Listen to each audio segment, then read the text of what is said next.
Imagina que você está no meio de uma cidade, prédios ao seu redor, ruas que você não consegue ver o fim, e em algum lugar, a poucos metros de você, alguém está tentando te matar. Foi exatamente isso que aconteceu em fevereiro de 1945, na capital das Filipinas, Manila.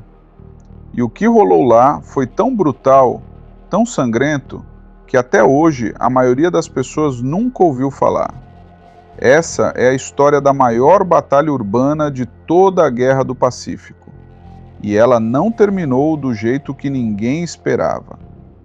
A Batalha de Manila durou cerca de um mês, de 3 de fevereiro a 3 de março de 1945.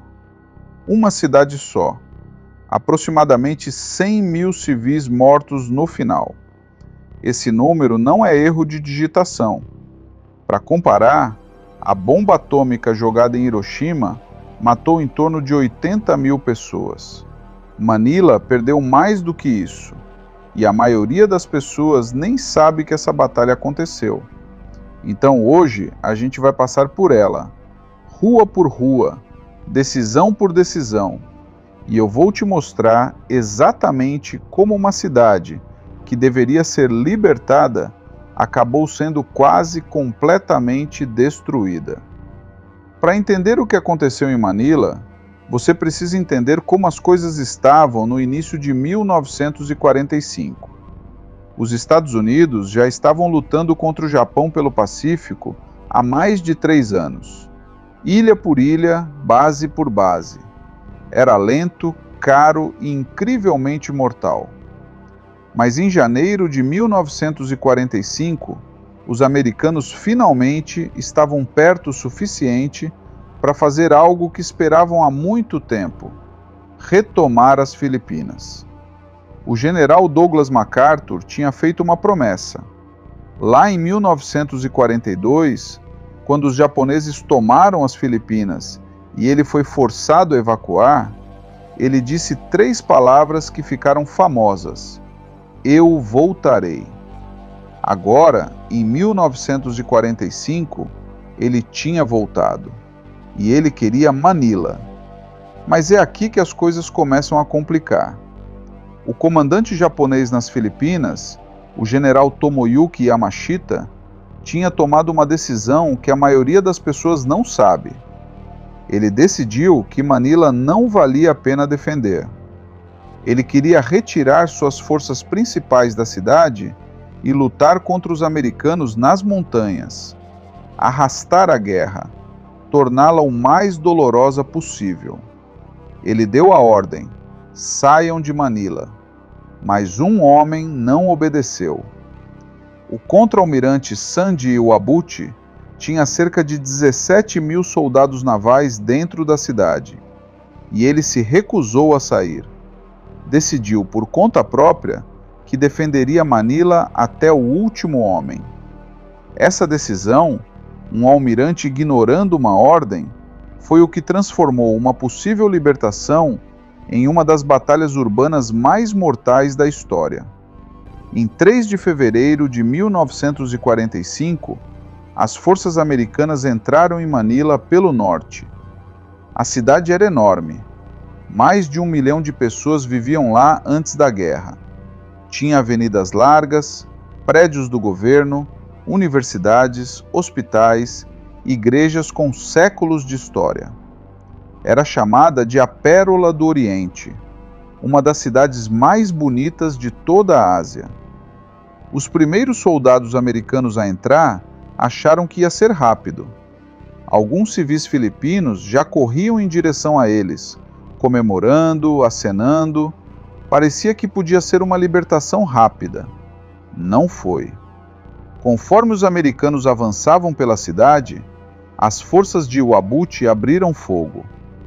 Posições de metralhador escondidas dentro dos prédios, atiradores de elite nos telhados, artilharia escondida em parques e cemitérios, armadilhas nas entradas. Os japoneses tinham transformado Manila numa fortaleza e não iam ceder um único quarteirão sem luta. O que se seguiu foi algo que o exército americano quase não tinha experiência. Combate em selva aberta, sim. Desembarques em praias, sim. Mas lutar dentro de uma cidade, casa por casa, andar por andar, quarto por quarto, isso era diferente. Cada prédio era uma armadilha em potencial. Você limpa o térreo, sobe as escadas, não sabe o que te espera do outro lado da porta. Você avança por uma rua e tem um ninho de metralhadora no final que você não viu até 3 dos seus homens já estarem no chão. Um soldado americano descreveu assim mais tarde: você nunca conseguia ver mais do que alguns metros à frente. A cidade inteira virou um labirinto, e cada curva do labirinto podia ser a última. Agora vem a parte que torna essa batalha verdadeiramente horrível, e não é fácil falar sobre isso. Enquanto os americanos lutavam para avançar, as tropas de Uabut se voltaram contra os civis. O que aconteceu em Manila em fevereiro de 1945 ficou conhecido como o Massacre de Manila. As forças japonesas percorreram bairros matando pessoas, homens, mulheres, crianças, não importava. Civis filipinos eram reunidos em prédios, igrejas, escolas, hospitais e mortos dentro deles. O Hotel Bayview, o prédio da Cruz Vermelha, Santo Tomás, Intramuros. Esses são só alguns dos lugares onde massacres em massa aconteceram. Intramuros era a cidade antiga murada, com centenas de anos de história, paredes de pedra espessas construídas pelos espanhóis durante o período colonial. As forças de Uabut empurraram milhares de civis para dentro e então começaram a matá-los. Quando as forças americanas finalmente romperam as muralhas, encontraram cenas que os soldados disseram depois que nunca conseguiriam esquecer. Historiadores estimam que as forças japonesas mataram entre 100 mil e 111 mil civis filipinos durante a batalha, em apenas um mês. A própria batalha já era brutal para os soldados que lutavam nela, mas para o povo de Manila foi um massacre sistemático. E isso é algo que muitas vezes se perde quando as pessoas falam sobre a Segunda Guerra Mundial no Pacífico. A gente ouve muito sobre as batalhas entre soldados, mas em Manila, quem pagou o preço mais alto não eram soldados. Voltando para o lado americano, MacArthur estava sob uma enorme pressão para tomar a cidade rápido. Ele tinha libertado as Filipinas. Essa era a promessa cumprida. Mas ter uma batalha enorme ainda acontecendo dentro da capital era um problema. Política, estratégia e pessoalmente. Ele tomou uma decisão que seria debatida por historiadores militares por décadas. Ele restringiu o uso de suporte aéreo pesado dentro da cidade. Nada de bombardeios em massa. Ele estava preocupado com a imagem de destruir Manila para libertar Manila. Mas isso significava que as tropas americanas tinham que lutar do jeito difícil, no chão, de perto, com artilharia, mas direcionada, prédio por prédio. E a artilharia, dentro de uma cidade, é brutal, não só para o inimigo, para tudo. Conforme a batalha avançava para o sul de Manila, os combates pioraram. Os japoneses tinham fortificado todos os prédios do governo no centro da cidade. O Hotel Manila, onde o próprio MacArthur tinha morado, o edifício legislativo, o edifício das finanças, a Câmara Municipal. Cada um deles se tornou uma batalha por si só.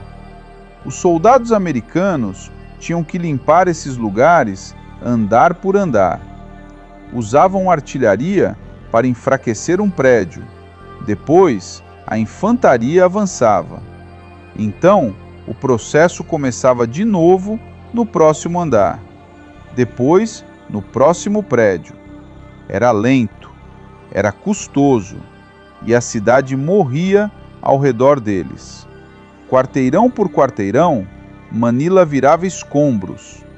Não porque alguém quisesse destruí-la, mas porque simplesmente não havia como lutar nesse tipo de batalha sem destruir tudo. O último grande reduto era Intramuros. Aquelas velhas muralhas espanholas eram incrivelmente espessas. Algumas tinham mais de 4 metros de largura. Os japoneses lá dentro tinham suprimentos, fortificações e milhares de civis filipinos sendo usados como escudo humano. Em 23 de fevereiro, as forças americanas finalmente lançaram um ataque total a Intramuros. Abriram fogo com artilharia direto nas muralhas. Depois, a infantaria avançava pelas brechas. O combate lá dentro foi um dos mais brutais de toda a batalha. Corpo a corpo, em alguns momentos, luta mão a mão. Cada quarto, cada corredor, cada telhado foi disputado. Os defensores japoneses lutaram quase até o último homem. Era o código deles, era o que se esperava.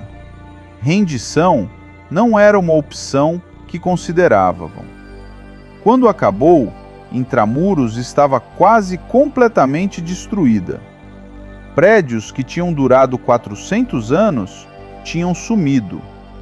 A antiga Catedral de Manila, que tinha sobrevivido a terremotos, incêndios e guerras, foi reduzida a uma casca. E os corpos de civis, tantos corpos de civis. A batalha terminou oficialmente em 3 de março de 1945. O general MacArthur declarou Manila libertada. Mas libertada para quê? A cidade estava em ruínas. Cerca de 80% das áreas residenciais foram destruídas. O centro comercial tinha sumido. A cidade antiga tinha sumido. MacArthur caminhou pelas ruas e, segundo relatos, quase não disse nada.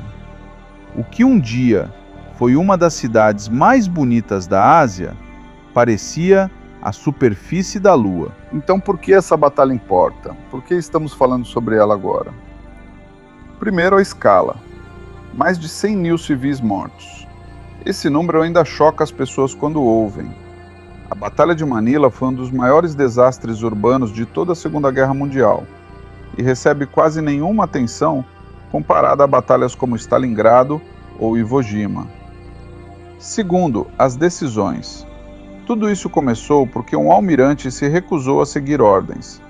Se Iwabuchi tivesse obedecido a Yamashita e retirado suas forças, Manila poderia ter sido tomada com muito menos destruição, muito menos mortes. A história pode virar por causa de uma única pessoa tomando uma única decisão. Terceiro, o custo da guerra urbana. O que aconteceu em Manila em 1945 ainda é estudado por planejadores militares hoje, porque os problemas não desapareceram. Lutar dentro de cidades ainda é uma das coisas mais difíceis que qualquer força militar pode fazer. E Manila mostrou como isso fica quando dá errado na maior escala possível. Os filipinos não esqueceram. Todo ano, há cerimônias de recordação. Historiadores, sobreviventes, descendentes de sobreviventes. A cidade se reconstruiu ao longo das décadas, mas a memória do que aconteceu naquelas 4 semanas de 1945 ainda está lá. E Iwabuchi? Ele morreu durante a batalha, provavelmente suicídio, quando ficou claro que a defesa tinha falhado. Nunca foi julgado pelo que suas forças fizeram aos civis de Manila. Yamashita, por outro lado, foi capturado, julgado e executado após a guerra. Não por Manila, ele tinha tentado evitar, mas por outras atrocidades cometidas sob seu comando. A Batalha de Manila é uma história sobre como a guerra encontra os civis, sobre como uma cidade vira um campo de batalha e o que isso custa, sobre como uma decisão de um único homem pode mudar tudo, e sobre uma cidade que era chamada de a Pérola do Oriente e que foi deixada em ruínas pelo momento em que foi salva. Se essa história te tocou, já se inscreve no canal e já deixa seu like para não perder a próxima.